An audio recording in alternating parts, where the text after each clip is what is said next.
Hey everybody, welcome to another reading of the Quran. This is the Heights Part 4. So this is Sura 7, and this is by Part 4 of it.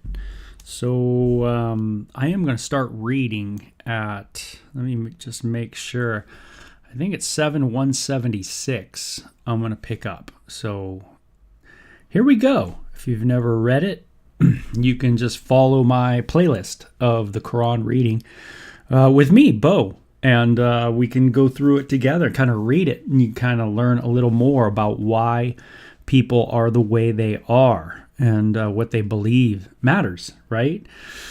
I grew up very secular and never read the Quran, never read the Bible, the Hebrew Bible, or the New Testament. And so when you don't know the sources, you kind of don't understand why people do what they do. Just like if you've never read particular philosophers, you might understand why a lot of people think the way they think, what philosophers influenced our world, and hence why people are the way they are, why they think the way they are. It doesn't just happen, our thinking, our lifestyles don't just happen in a vacuum. They are a piggybacking on the ideas of others. And so with various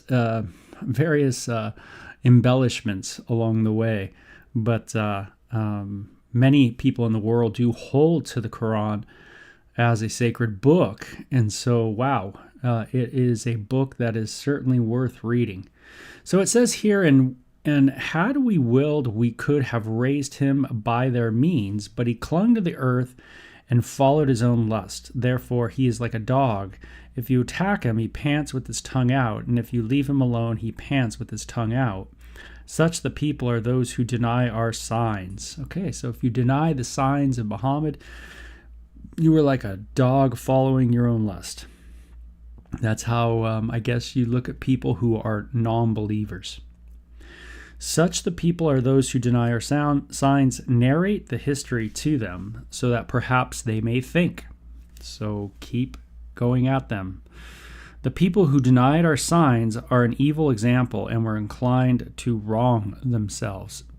He whom Allah leads, he is indeed led rightly, which is really interesting because the surah already told us that Allah leads astray as well. So while he whom Allah leads astray, there it is again, they indeed are losers. So that's kind of interesting, huh? So him whom he leads rightly. And so when Allah leads, he leads you rightly. But while he whom Allah leads astray, they indeed are losers. Okay. Very confusing statement for sure. Already we have created many of the jinn and mankind for Gehenna, having hearts with which they do not understand, and having eyes which they do not see, and having ears with which they do not hear. Again, quoting from Hebrew prophets. So obviously Muhammad heard Hebrew prophets. Someone mentioned it, or something. It was very popular of the day because they're just taking things from the Hebrew Bible and kind of applying it to Islam. And it says, they are the cattle. No, they are worse. These are neglectful. So it definitely indicates that Allah has a large number of human beings and jinns solely in order to torture them in hellfire. So the God of the Quran certainly is a God who creates people for good, and he creates people for hell. And those who suffer this fate, they attribute it to Allah. So it's an interesting God. It's a God who truly, it reminds me a little bit of Calvinism, like an extreme version of Calvinism. Maybe Calvinists might not even agree with this, but that might be a misunderstanding of Calvinism. But the idea that God creates some for heaven and he creates some for hell. And he leads some down the right path and he leads some down the wrong path. So if you're down the wrong path, you really, it could be something that just, how can you fight against God, right? He's going to lead you down the wrong path, kind of thing. Then you are like, what are you like? A dog that is lustful, and you're like cattle.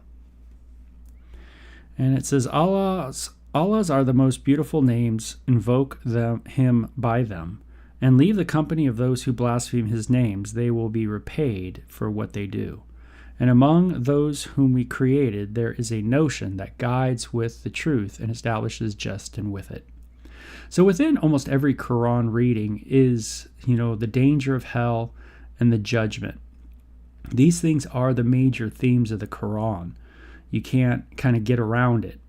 It is, Allah is in complete control. You aren't in any control. And, Allah's going to either have you for hell or he's going to have you for his place. And that's all there is to it. And if you are going astray, it's because he led you astray. So, pretty interesting, God. And those who deny our signs, step by step we lead them on from where they do not know. I give them respite. Indeed, my scheme is firm. Again, a God who schemes is throughout the Quran.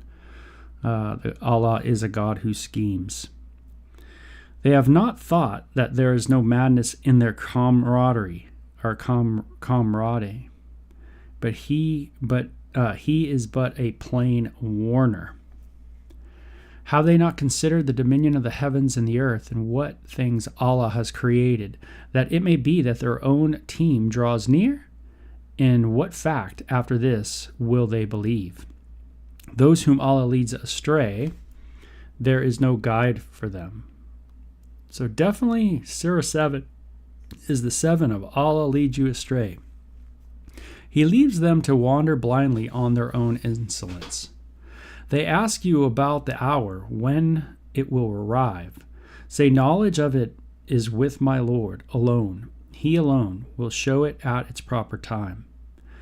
It is heavy in the heavens and the earth. It doesn't come to you except when you are unaware. They asked you if you could be well informed about it. Say, knowledge of it is with Allah alone, but most of mankind does not know.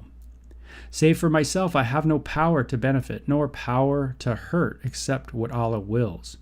And if I had knowledge of the unseen, I would have an abundance of wealth, and adversity would not touch me.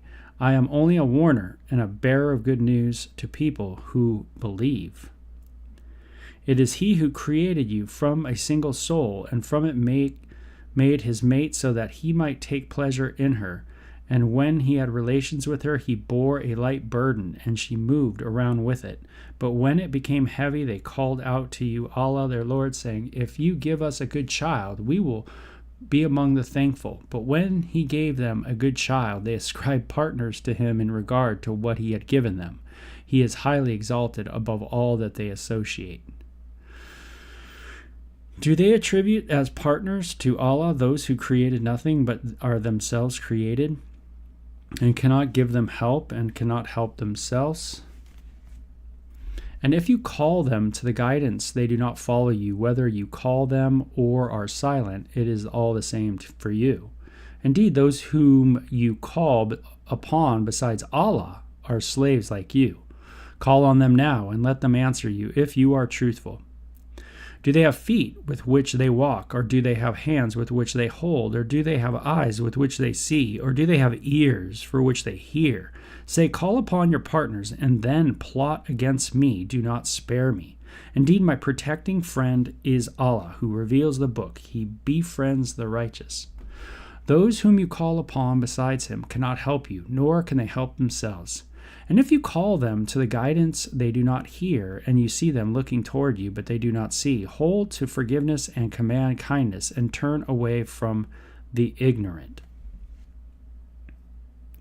And if a slander from Satan wounds you, then seek refuge in Allah. Indeed, He is the hearer and knower. Indeed, those who fear Allah, when an impulse from Satan troubles them, they only remember and immediately become watchful. Their burden plunges them further into error and do not stop. And when you do not bring a verse for them, they say, "Why haven't you chosen it?" Say, "I follow only what is inspired in me from my Lord." This is insight from your Lord, and a guidance and a mercy for a people that believes. And when the Quran is recited, listen to it and pay attention so that you may obtain mercy. And remember your Lord within yourself, humbly and with awe, not loudly in the morning and in the evening.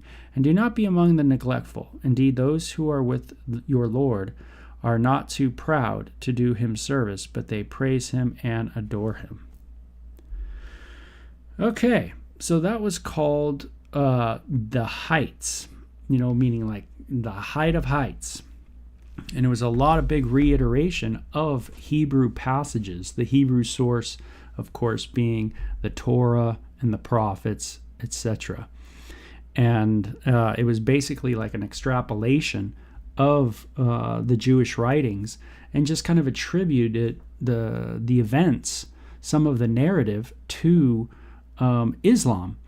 Islam doesn't really talk about the redemption or the big giant theme in the Torah and in the prophets being the Messiah, that there would be one who would be very special on the earth, a very special person, an anointed person, one who would be actually God's strong arm, an extension of God,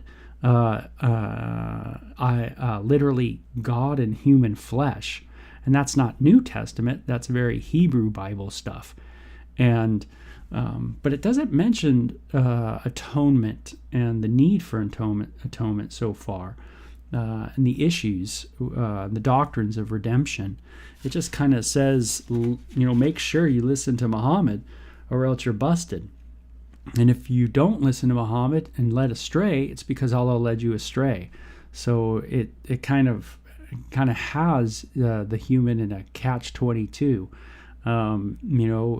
If you are going to be going to heaven, Allah, you hope it has mercy. But if you're going to be fire, or going to be a log for hell fire, then you can't really do anything about it because Allah is the one that leads you astray. So it's very interesting. Surah 7 was definitely one of those ones that's kind of puzzling. It doesn't get things quite correct with the Jewish scriptures, and a lot of liberties with the text, so to speak, of the Hebrew Bible. And so it begs you to wonder, is really Allah all-knowing? Does he really know the Bible? To which he has already established, it says, and that he's already established the Jewish writings and the Christian writings, and they are his writings, but yet he doesn't quite know them. So that's interesting too. That's what I've just seen in my just kind of reading of it. And so that's Surah 7, the heights. In the books, we're done with the heights. Now we go into Surah 8, called the spoils of war. So that should be interesting. So we'll talk to you guys later, okay? Bye-bye.